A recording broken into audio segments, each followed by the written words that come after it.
Hi there guys, I'm Nikhil from GreedyTech and these are the 25 best features of Honor 9i along with some important tips and tricks.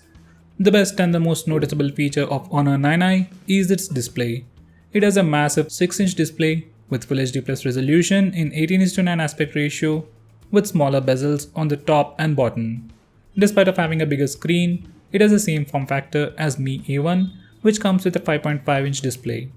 Now coming to picture quality, for regular day-to-day usage, screen feels normal, but while watching videos, it improves the brightness and saturates the colors to make the video look even more pleasing. So the display is definitely one of the main highlighting features of this phone. Now the next best thing about this phone is the cameras. It has dual cameras on the front and back, and it brings us some very unique features. First, we have the portrait mode for the front and rear cameras. This mode allows us to blur the background of a subject to get a DSLR-like effect. Using the dual camera setup, this phone can take some awesome portrait shots. Well, they can't be comparable with phones like iPhone X, iPhone 8 Plus, or even the Pixel, but it still does a great job for the price, especially for the selfies. Now with that said, these are some sample images from the rear camera and some more from the front camera. Obviously, it's not as good as the flagships, but it does a pretty good job. Next, we have the wide aperture mode. Once again, using the same dual camera setup on the back, it gives us the option to change the aperture to as low as 0.96. As it's software based, it's not perfect, so I never bothered to use it. Next, we have the moving picture mode. Just like the iPhone and the new Pixels, whenever you take a picture, it will record few seconds as video and calls it memories. The concept is great and does look impressive, but unfortunately as of now we can't take a backup of those videos. So when you delete the image, the video is gone too. Now next we have Pro Video Recording. This phone lacks optical image stabilization and electronic image stabilization, so stabilization on the whole is bad. But the footage quality is better than any other phone in its price range. To make it even better, this phone has Pro Video Recording, where we can change the focus point, color balance, exposure, and focus type. But we can't change them while recording the video. Next we have App to End. This feature is also called Dual Apps on Xiaomi phones, but with very limited functionality on this phone. With this feature, you can use two versions of the same app on the same phone. Like you can have two WhatsApp accounts and two Facebook accounts and so on. As of now, this feature is limited to very few social media apps, while on Xiaomi phones, you can use this feature with any application. Next, we have some cool fingerprint gestures. First, we can take a picture using the fingerprint scanner. Just open the stock camera app and place your finger on the fingerprint scanner. Just touch and hold to take a picture. Usually on other phones, you can simply touch the fingerprint scanner to take a picture, but on this phone, you need to touch and hold it. Anyway, it's super useful to take selfies. Next, we can use the fingerprint scanner to browse through the images. In the default gallery app, while you are checking the images, you can swipe left or right on the fingerprint scanner to switch between the next and previous images. To use this feature, you need to first enable this toggle in the fingerprint settings. Next, we can pull down the notification bar using the fingerprint scanner. Once you enable this toggle, you can swipe down on the fingerprint scanner to pull down the notification bar. You can swipe it up again to send it back. This was a unique feature on Honor phones until Google brought it to other Pixel phones. Now this might seem like a normal feature, but once you get used to it, it is super addictive. I really try to do it on other phones too. Anyway, going on next, we can use the fingerprint scanner to answer calls and stop alarms too, which is again a unique thing on this phone. Next we have long screenshots. You can take a normal screenshot by using the volume down and power button both at the same time. Or we can also use the screenshot toggle in the notification area. Once you take a screenshot, you can select the scroll shot option to take a long screenshot. It will just scroll the screen, take multiple screenshots and stitch it together. Once you're done, you can simply touch the screen to stop it. Next we have HISTEN sound enhancement. This phone doesn't have any dedicated DAC or an amp, but it comes with an additional sound enhancement. We have the equalizer settings and 3D sound settings, and on headset, it definitely sounds better than the regular Moto phones and the Redmi phones in its price range. Now the next feature is the split screen mode. One of the highlighting features of Nougat is the split screen mode, where we can use two applications side by side like this. On Honor, we have some additional options. First, to start the split screen mode, you can simply press and hold the recent apps button and it will open the current app in a window at the top. Now you can select the second app and click the button at the center to get the additional options. You can close one of these apps or switch both the apps, which is like very convenient and something that stock Android is missing. Next we have motion gestures. Out of them all, first one is the knock for screenshot. Once you enable this toggle, you can simply knock the screen with your knuckle to take a screenshot. It looks weird, but it really works. My only concern is, will it affect the display or the phone? So I never did it. Going on next, we have a gesture for the split screen mode. We can use our knuckle to draw a line at the center of the screen to start the split screen mode. So this is how it looks. Next we have some more screen on gestures. With the same knuckle you can draw a C to open the camera app, draw an E to open Google Chrome, draw an M to open the music player. Now all these sound cool and looks awesome, but it's weird and doesn't work in the first try. Anyway, going on next, we have ultra power saving mode. This used to be a very unique feature on Samsung phones, but then it migrated to other phones. Once you enable this mode, you will have access to 8 applications and rest of the apps will be killed and stopped from running in the background. Because of that, you will see a significant improvement in battery life. A great thing about this feature on this phone is that we can still use the Wi-Fi, Bluetooth and mobile data while using these apps. So if you are really low on battery and still want to use WhatsApp for a few hours, you can enable this mode, turn on mobile data and still save some battery life. We can enable this mode from the notification toggles or from the battery settings. Now the next feature is low resolution mode. Once again, if you want to save some more battery life, you can enable this toggle to reduce the screen resolution and improve battery life. Next we have one-handed mode.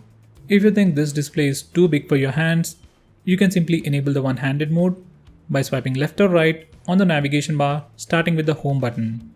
Once you do that, the screen size will shrink. You can do the same gesture in the opposite direction to go full screen or click the black area.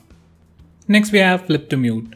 Once you enable this toggle, whenever you get a call, you can simply flip the phone to silence it.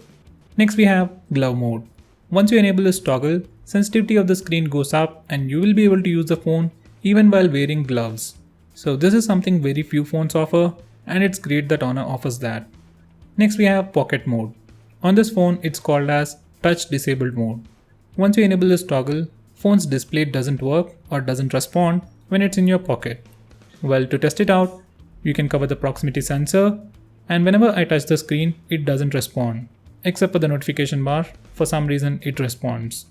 Anyway, use this feature to avoid accidental touches. Going on next, we have the schedule power on and power off. I really don't know who needs this, but we do have the option for schedule power on and off at a specific time on a specific date too. Going on next, we have the floating dock. It's a floating bubble, just like on the iPhone, with navigation shortcuts and shortcut to lock the phone and clear the RAM. Considering how big the phone is, it might be very handy to use the phone in a single hand. Going on next, we have the option to show your footsteps on the lock screen. Just enable this toggle and on the lock screen, you will be able to see how many steps you walked by holding this phone. Well, obviously if you don't walk with your phone, how can it track your steps? Anyway, going on next, we have the option to block internet access to specific apps for mobile data and Wi-Fi. Using the phone manager app, we can do that. Once again, this is a very unique feature that very few brands or very few phones offer. If you seriously want to limit your mobile data usage or completely block apps from accessing internet, you can do it from here. Let's say you don't want to use YouTube on mobile data, you can disable it from here. Next we have eye comfort mode. Once you enable it, it puts a warm tint on the screen to protect your eyes at night. We can also enable it automatically based on time and change the sensitivity of the tint. Now those were the best features that you should definitely know about. With that said, there are some more things like themes, simple mode, a health monitoring app that counts your steps and gives you stats on calories burnt, a file manager, a file vault, app locker, and so on. Now let's look at some important tips and tricks.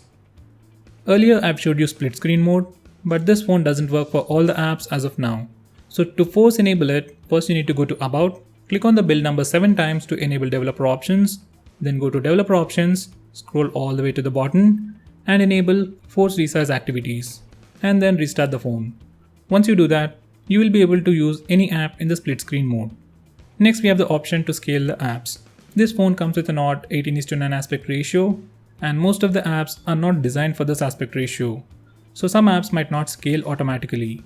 So to fix that, we have an option in the display settings to make an app full screen. Next we have some options in notification and status bar settings. Firstly, we can enable the LED notification light at the top. Yes, this phone has an LED notification light, but it is disabled by default. So once you enable this toggle, it starts working. Next, we can display the notification usage on the status bar by using this toggle. Finally, we can change how the battery percentage is displayed on the status bar by using these settings. Now going on next, we have some default app settings. Once you go to apps and then select settings, you get some additional hidden settings. Among them, we have default app settings. Just like all the Chinese phones, even Honor allows us to change default launcher, default music player, and other default apps from one place. Ever wondered how to change your default launcher?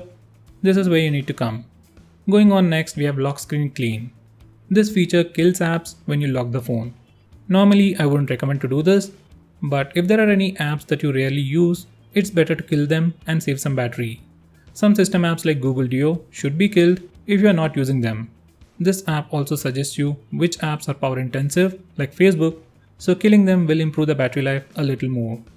Next, we have the option to change the notification bar. If you don't like the current setup of the navigation keys, from these settings, you can rearrange them and you can add an extra button to pull down the notification bar. Next, we have the option to enable app drawer. Honor, like all the other Chinese phones, doesn't come with an app drawer in its default launcher. But probably because of the US customers or for the rest of the world, they gave us the option to enable app drawer. If you really want an app drawer, install Nova Launcher instead. It's more light and works very fluidly. Finally, we have an app lock built into the system. You can access it from the Phone Manager app. Once you set up a password, you can even use a fingerprint scanner to unlock locked applications. To do that, we need to first enable the toggle in the fingerprint settings. From this page, you can simply select the apps that you want to lock, and the next time you open them, you will be asked to enter the password or use the fingerprint. Once you unlock them, you will be able to open them any number of times as long as you don't lock your phone. Once you lock your phone, all the apps will be locked once again. So guys, those were the best features of Honor 9i along with some important tips and tricks. Do let me know if I've missed out on anything by commenting below this video, and if you want me to make any specific video, shout out to me by commenting below this video and I'll try to make it as soon as possible.